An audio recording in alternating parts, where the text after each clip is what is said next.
Olá, eu sou a Dani Botelho, analista do comportamento. Seja bem-vindo a mais uma aula e hoje eu vou falar sobre um tema super importante e super especial, que é sobre aba de qualidade. E é isso que eu falo no meu Instagram todos os dias. Se você não me segue ainda, eu vou deixar o link aqui nos comentários. Mas voltando aqui para o assunto, aba de qualidade, por que falar disso? Porque eu vejo muitas famílias, muitos pais despreparados, sem saber o que esperar da intervenção e, infelizmente, caindo nas mãos de profissionais sem um pingo de conhecimento. Para começar, vou falar um pouquinho sobre ABA.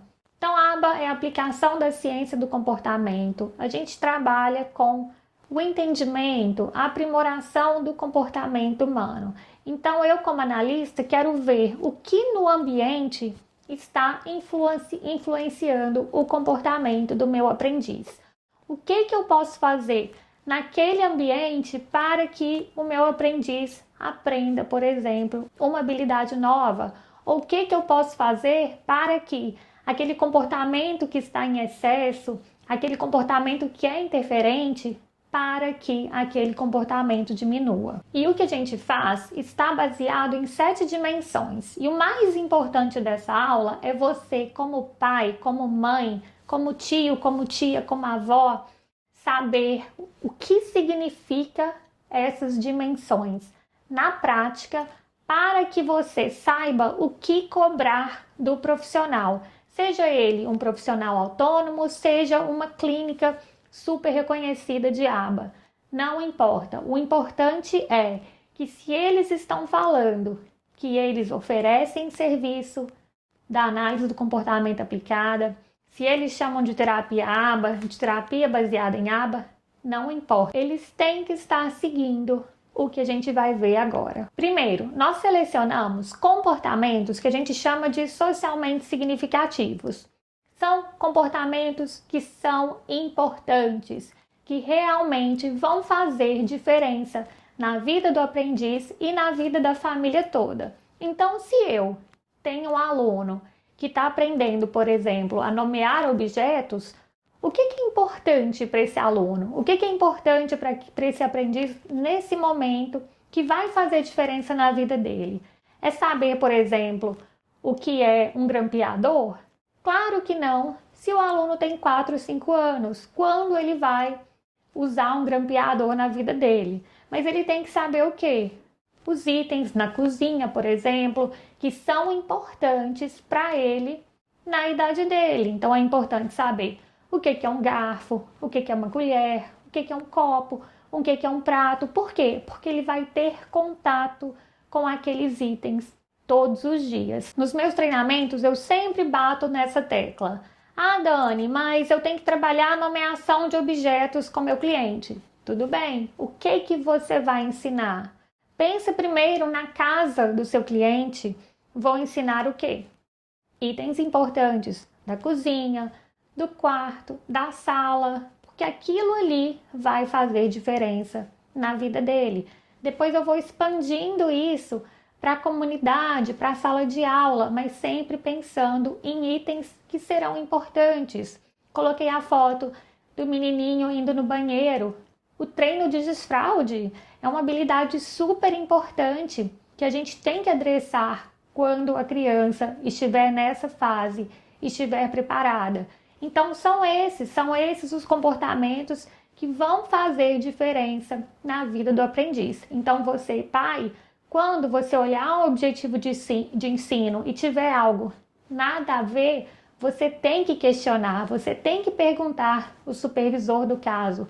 Ah, mas por que estão ensinando ele, por exemplo, a nomear um grampeador? Isso realmente vai fazer diferença na vida do meu filho agora? Nós trabalhamos com comportamentos que são observáveis e mensuráveis. Então, são comportamentos que eu consigo observar e que eu consigo medir o progresso daquele comportamento. E outra coisa, tudo que a gente faz está baseado na literatura. Então, não é pegar um chapéu de mágica, vou fazer isso aqui, ou que minha avó fez há 50 anos atrás, que funcionou, tudo bem, mas não é nada disso. Analistas do comportamento precisam trabalhar de acordo com o que está na literatura. Não é à toa que nós temos os pesquisadores. Então, pai e mãe, sempre questione. Reforçamento. Ah, Dani, o que é reforçamento? Por que está sendo usado com meu filho? Questione as estratégias, não tem problema nenhum. Seja aquele pai, seja aquela pessoa que questiona. Porque no final das contas, a gente está pensando no seu filho, na sua filha, o que vai ser melhor para ele. Na intervenção, a gente precisa demonstrar um relacionamento funcional. Então, o que é isso? Eu preciso demonstrar que aquela mudança, seja para mais ou seja para menos, então, ou é um comportamento que aumentou ou um comportamento que diminuiu, o que causou essa mudança foi aquela estratégia de ensino que eu comecei a implementar. Então, de acordo com a análise dos dados, então outra parte super importante para você, pai, cobrar, de quando em quanto tempo a Dani vai analisar os dados do meu filho, como que a coleta de dados será feita, porque isso é parte das 7 dimensões. Então, é através dessa análise de dados que eu vou conseguir ver se existe um relacionamento funcional, se a partir do momento que eu dei aquela ajuda, meu cliente aprendeu a habilidade, quer dizer que foi aquele procedimento de ajuda que fez com que ele aprendesse aquela habilidade. Então, a partir disso, eu consigo fazer as modificações necessárias, se eu precisar, porque eu posso implementar, por exemplo, um procedimento de ajuda, mas que não vai estar dando certo para aquela habilidade específica. Então, é através desses dados que eu analiso isso e faço as mudanças necessárias. Então, é isso, você, pai e mãe, você precisa buscar alguém que vai fazer essa análise e essas modificações constantemente. Outra coisa muito importante, eu, mineirinha, de BH, sempre coloco a receita do pão de queijo. Por que, Dani? Porque tudo que a gente faz tem que ser descrito de forma clara.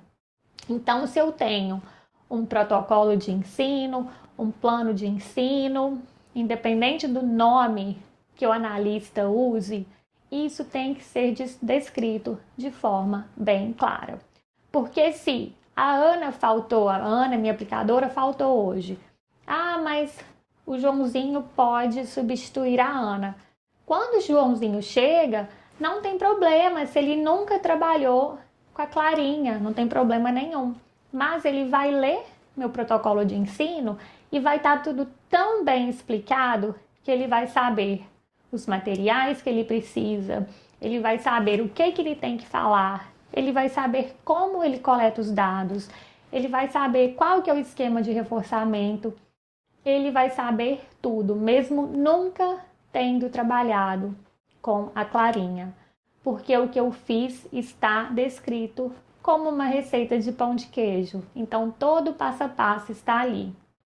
Principalmente quando a gente está falando também do plano de intervenção comportamental. Então, se eu tenho um aprendiz que tem excesso de comportamento interferente e eu tenho que diminuir esses comportamentos, eu faço um plano relativo à diminuição daquele comportamento, aumentando comportamentos adaptativos, que isso aqui é assunto para outra aula. Então, meu plano tem que estar muito bem explicado para que todo mundo siga. Então, quando eu te passo esse plano para o pai, para a mãe implementar em casa, está tudo tão bem descrito, está tudo como a receita do pão de queijo, que não vai gerar muitas dúvidas. Então, tudo que a gente faz tem que estar, mais uma vez, bem claro para que todos consigam seguir e fazer a mesma coisa. E para fechar as 7 dimensões, a gente tem a dimensão que fala sobre generalização. E o que é isso, Dani? Não adianta, gente, o Joãozinho, a Clarinha responder perfeitamente quando eles estão na minha frente, na sala da terapia, quando ele chega em casa e aquela habilidade, aquele comportamento não é demonstrado em casa. Então, a gente chama isso de falta de generalização. quando não é demonstrado em outros lugares com outras pessoas.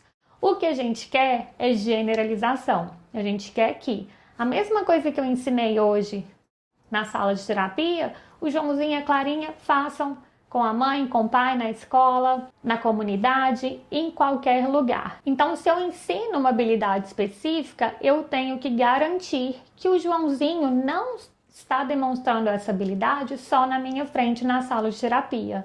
Dani, mas como o supervisor faz isso? Eu faço isso planejando a generalização. Então, o Joãozinho aprendeu cores comigo, só que antes de eu falar, não, o Joãozinho dominou as cores, eu vou ter certeza que ele está demonstrando a mesma habilidade com outras pessoas e em outros ambientes. Então agora você, pai e mãe, pode ir lá e perguntar: ah, Dani, como você vai trabalhar a generalização? Como você vai garantir que o Joãozinho está aprendendo, que meu filho está aprendendo com você, ele vai conseguir fazer com outras pessoas? Então vocês estão vendo a importância da gente conhecer o que é aba para poder cobrar um serviço de qualidade?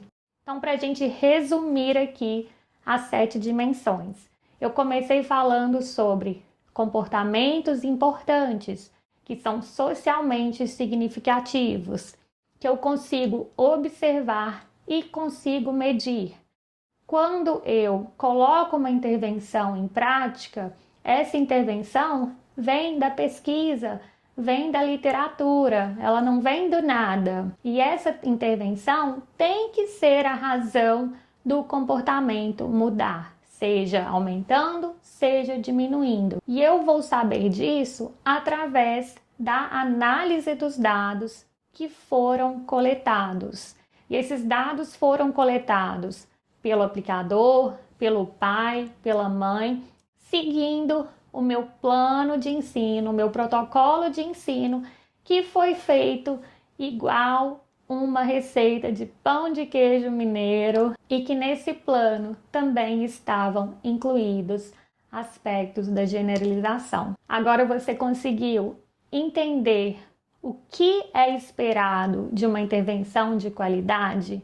O que é esperado de um profissional que fala com você, que vai fazer aba, que faz aba, que é especialista em aba? Isso, gente, é o mínimo do mínimo. Na próxima aula eu vou falar sobre os agentes de ensino e um pouquinho mais sobre os modelos de intervenção. Espero que vocês tenham gostado. Qualquer dúvida é só deixar nos comentários e até a próxima. Tchau!